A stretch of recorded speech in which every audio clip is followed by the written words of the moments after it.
Guys, how are you? I hope you will be fine. हमारा जो future tense चल रहा था उसका फर्स्ट सब टेंस हम देख रहे हैं, फ्यूचर इंडेफिनिट। इससे पहले हमने जिसको बोलना चाहिए इंट्रोगेटिव सेंटेंस, इंट्रोगेटिव सेंटेंस इससे पहले कंप्लीट कर चुके हैं। आज हम इसका पढ़ने वाले हैं इंट्रोगेटिव प्लस नेगेटिव सेंटेंस। जैसा कि उसके नाम से ही पता चलता है, इंट्रोगेटिव प्लस नेगेटिव, अर्थात उसमें प्रश्न भी है और वो नेगेटिव भी है। तो गाइस, कहीं ना कहीं अगर हम हमारे माइंड को थोड़ा सा अगर पीछे की अगर और लेके के जाएं तो वहाँ हम देखेंगे तो हमें ये देखने पर पता चलता है कि इससे पहले हम जो है इंट्रोगेटिव पढ़ चुके हैं, उससे पहले हम जो है उसका नेगेटिव पढ़ चुके हैं। तो कहीं ना कहीं जो इंट्रोगेटिव प्लस नेगेटिव है वो नेगेटिव और इंट्रोगेटिव का ही एक कंबाइन फॉर्म होता है, जुड़ा हुआ रूप होता है, कॉम्प्लेक्स जिसको बोलना चाहिए संयुक्त रूप से वो होता है। तो गाइस, हम देखेंगे वही कि जो हमारी इंट्रोगेटिव में जिस तरीके से दो कंडीशन अप्लाई होती है, सेम यहाँ पर भी वही होगा। सिर्फ थोड़ा सा स्ट्रक्चर जो है नहीं वाला है, तो इसमें नाट कहाँ पर किस तरीके से ऐड होगा उसके बारे में हमको देखना है। तो वाक्यों का अनुवाद या ट्रांसलेशन करते समय सबसे पहले कर्ता जैसे हमारा जो होगा, अब कर्ता जैसे कि आई और वी, अगर उस सेंटेंस में अगर आए होंगे तो हमें सबसे पहले सेल हेल्पिंग वर्ब लिखनी है। और यदि हमारा सब्जेक्ट अगर आई और बी को छोड़ करके अगर आया है तो हमें हेल्पिंग वर्ब सबसे पहले विल का यूज़ करना है। अब गाइस, जहाँ पर हमने सबसे पहले विल और सेल जो हमारी हेल्पिंग वर्ब होगी उसको जब हमने लिखा है, उसके बाद हमें उसके ठीक बाद सब्जेक्ट अर्थात हमारा जो सब्जेक्ट होगा, कर्ता होगा, वो लिखा जाता है। जहाँ हमने कर्ता लिख दिया है उसके बाद हमें नॉट लिखना होता है या नॉट लिखा जाता है। इसके बाद जहाँ हमने नॉट लगा दिया है तो वहाँ पर गाइस हमारी जो मेन वर्ब की फर्स्ट फॉर्म होगी, अर्थात मुख्य क्रिया का पहला रूप लिखा जाता है। जहाँ हमने मेन वर्ब का फर्स्ट फॉर्म लिख दिया है उसके बाद हमारा जो ऑब्जेक्ट है, कर्ता है, वो लिखा हमने। जहाँ कर्ता लिख दिया, ऑब्जेक्ट लिख दिया, कर्म लिख दिया। कर्म लिखने के बाद जब हमारा जो सेंटेंस कंप्लीट हो जाता है तो वहाँ क्वेश्चन मार्क, अर्थात उस रूल्स को किस तरीके से हम एक फॉर्मूले के रूप में पुटअप करते हैं। तो हमारी सबसे पहले कंडीशन फर्स्ट, हमारी जो कंडीशन फर्स्ट है कि हमारा सेंटेंस क्या से शुरुआत होती है उसकी, उसके लिए रूल्स जो प्रिपेयर हुआ वो इस तरीके से हुआ है कि हेल्पिंग वर्ब हमें सबसे पहले लिखना है।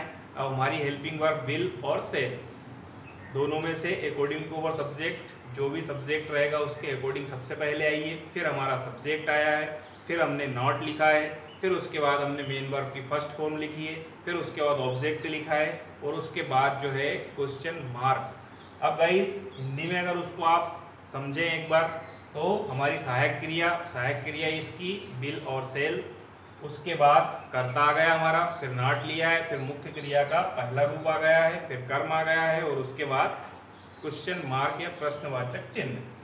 तो गाइस, देखते हैं, लेट्स सी सम एग्जांपल्स। क्या वह पिज्जा नहीं खाएगा?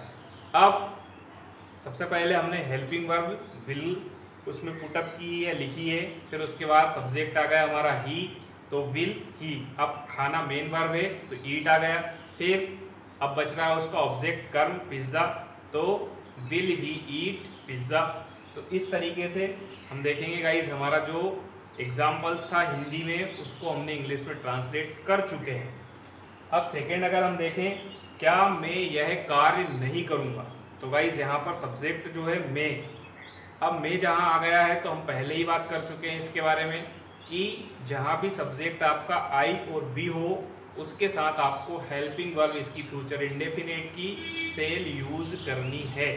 तो हम उसके अकॉर्डिंग सबसे पहले सेल लिखा, फिर हमारा सब्जेक्ट आई आ गया। अब काम करना जो है तो अकॉर्डिंग टू अवर रूल्स हमने नॉट हमारा जिसको बोलना चाहिए लिया, फिर हमारा मेन वर्ब की जो फर्स्ट फॉर्म है वो हमने डू लिखी है। अब यह कार्य या ये काम जिसको बोलते हैं हम सिंपली, तो हम उसको देखेंगे, shall I not to this work, क्या मैं यह कार्य नहीं करूँगा या क्या मैं यह काम नहीं करूँगा। थर्ड वन देखते हैं, क्या भविष्य में कारें बिजली से नहीं चलेंगी। तो गाइस, अब according to our rules helping verb सबसे पहले हमने पुटअप की है, लिखी है विल, उसके बाद सब्जेक्ट आ गया हमारा कार्स, फिर हमारे रूल्स के अकॉर्डिंग नॉट लिया हमने। अब चलना तो ऑपरेट हो गया उसके लिए, अब बिजली से बाय इलेक्ट्रिसिटी, अब भविष्य में इन द फ्यूचर या इन फ्यूचर। तो गाइस हम देखेंगे will cars not operate bye electricity in future, क्या भविष्य में कारें बिजली से नहीं चलेंगी। फिर देखेंगे हम फोर्थ एग्जांपल्स इसका, क्या आप मेरा इंतज़ार नहीं करोगे, तो will you not wait for मी।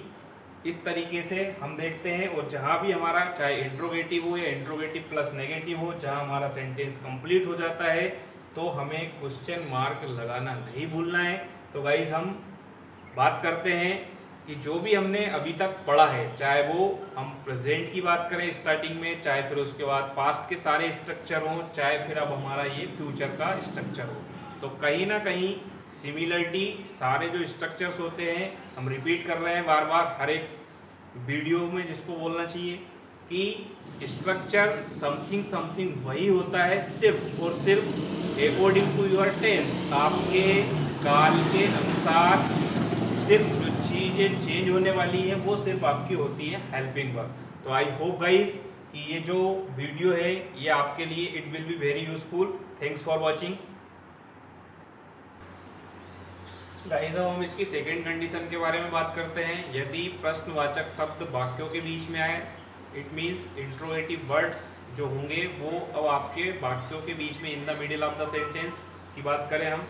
अब अगर ये शब्द इंट्रोगेटिव वर्ड या प्रश्नवाचक शब्द वाक्यों के बीच में अगर आते हैं तो इसकी जो ट्रांसलेशन होगी वो किस तरीके से हमको करनी है यहाँ पर। तो गाइस देखते हैं, लेट्स सी।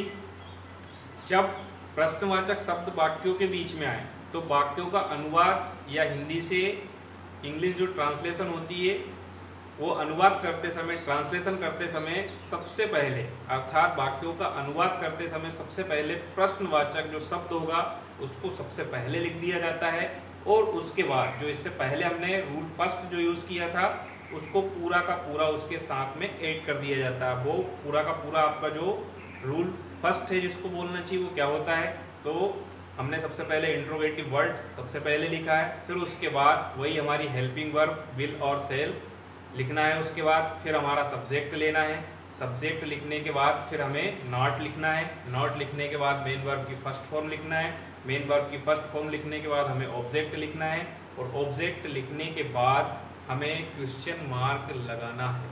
तो गाइस इस तरीके से हमारा ये सेकेंड रूल्स आपके लिए कंप्लीट हो जाता है या प्रिपेयर हो जाता है।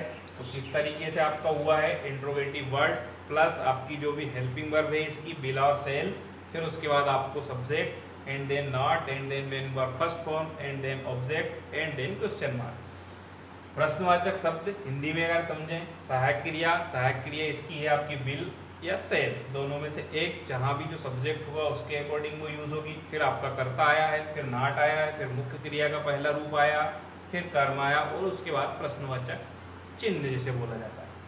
अब हम यहाँ पर कुछ एग्जाम्पल्स लेते हैं जिससे कि ये पूरा स्ट्रक्चर हमारे माइंड में क्लियर हो जाएगा। इस तो तुम अपना कार्य पूर्ण क्यों नहीं करोगे, तो यहाँ का इस जो इंट्रोगेटिव वर्ड है इस सेंटेंस में क्यों, तो according to our rules we have to apply only our rules.